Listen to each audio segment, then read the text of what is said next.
नमस्कार, news flash में आपका स्वागत है। बढ़ते हैं आज की ताज़ा खबरों की ओर। देश भर में संसद द्वारा पारित 3 नए कानून लागू हो गए। भारतीय न्याय संहिता, भारतीय नागरिक सुरक्षा तथा भारतीय साक्ष्य अधिनियम लागू हो गए। मुजफ्फरनगर के थाना सिविल लाइन में तीनों आपराधिक कानून के विषय में जागरूक करने के उद्देश्य से गोष्ठी का आयोजन किया गया। इस दौरान थाना सिविल लाइन में पहुंचकर एएसपी अभिषेक सिंह ने क्षेत्र के संभ्रांत लोगों के साथ जागरूकता गोष्ठी कर सभी 3 नए कानून के बारे में जानकारी दी। एएसपी अभिषेक सिंह ने मीडिया से बात करते हुए कहा कि औपनिवेशिक विचारधारा पर बने हुए पुराने कानून आईपीसी, सीपीसी और इंडियन एविडेंस एक्ट का पटाक्षेप हो गया है। जनपद मुजफ्फरनगर के हर थाने पर एक गोष्ठी का आयोजन किया गया है, जिसमें संभ्रांत नागरिकों और पब्लिक के साथ आमने सामने बात की जा रही है। इस कानून की जानकारी दी जा रही है।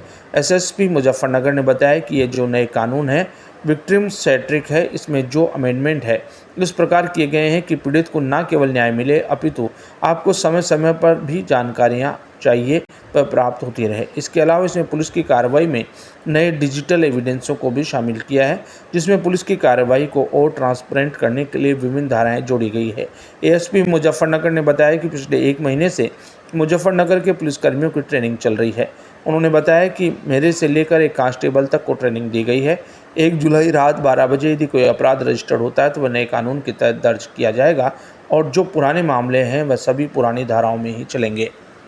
आपने लगातार कई थानों में भी बातचीत की है क्षेत्रवासियों, तो किस तरह का रहा सर, कैसे रहा? आज 1 जुलाई 2024 को भारत में नए कानून लागू हो गए हैं। औपनिवेशिक विचारधारा पे बने हुए पुराने कानून आईपीसी, सीआरपीसी और इंडियन एविडेंस एक्ट का आज पटाक्षेप हो गया है।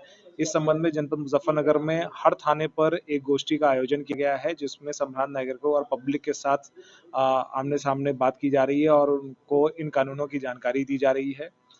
इसके संबंध में मेरे द्वारा स्वयं थाना सिविल लाइन में जाकर पब्लिक से विचार विमर्श किया गया और इसके संबंध में एक छोटा सा व्याख्यान भी दिया गया है।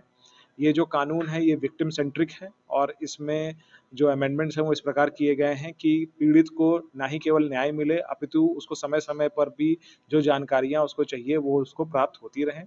इसके अलावा इसमें पुलिस की कार्रवाई में जो नए एविडेंसेस हैं, खासकर डिजिटल एविडेंसेस हैं, उसको भी शामिल करने के कानून बनाए गए हैं। इसमें पुलिस की कार्रवाई को और ट्रांसपेरेंट करने के लिए भी इसमें विभिन्न धाराएं हैं।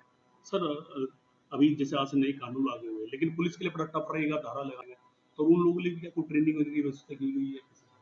देखिए, पिछले 1 महीने से कंटिन्यूअसली पुलिस की ट्रेनिंग की जा रही थी। जैसा कि विदित है कि यहाँ पर हमने अलग से एक इंजीनियरिंग कॉलेज का पूरा ऑडिटोरियम हमने लेकर वहाँ पर कंटिन्यूअसली ट्रेनिंग्स कराई हैं। हमारे यहाँ मेरे से लेकर लास्ट कांस्टेबल तक की ट्रेनिंग हो चुकी है इसमें। इसमें जो भी अपराध 1 जुलाई रात्रि 12 बजे के बाद घटित हो रहे हैं, उन सब पर बीएनएस और बीएनएसएस के अंतर्गत कार्रवाई की जाएगी। यदि कोई पुराना अपराध है, तो उसमें आईपीसी और सीआरपीसी के अंतर्गत कार्रवाई होगी। भारतीय दंड संहिता, भारतीय न्यायिक बन गई। हाँ, ये आईपीसी की जगह अब भारतीय न्याय संहिता है, सीआरपीसी की जगह अब भारतीय नागरिक सुरक्षा संहिता है और इंडियन एविडेंस एक्ट की जगह भारतीय साक्ष्य अधिनियम है। अच्छा सर, एफआईआर करने में बड़ी दिक्कत होती थी पीड़ितों को, आपके सामने बहुत आते थे, अब कितना समझा जाए इससे? जो नए कानून हैं इसमें जीरो एफआईआर को सुगम बना दिया गया है। बिना जुरिडिक्शन के भी एफआईआर लिखी जा सकेगी और जिसको संबंधित जुरिडिक्शन में ट्रांसफर करने की व्यवस्था है। कोई मैसेज नहीं? देखिए, इसमें ज़रूरी ये है कि ये एक आमूल-चूक परिवर्तन है और ये हम सबकी ज़िंदगियों को छुएगा। इसीलिए मेरा अनुरोध है कि एनसीआरबी के द्वारा एक ऐप बनाया गया है, जो तीनों नए कानूनों का संकलन है, वो गूगल प्ले स्टोर और एप्पल स्टोर पर भी उपलब्ध है। उसको डाउनलोड करके उसके बारे में ज़रूर जानकारी कर लें, क्योंकि कभी न कभी और कहीं न कहीं स्थिति में हमें या हमारे परिवार के किसी भी परिवारजन को इसकी ज़रूरत पड़ सकती है।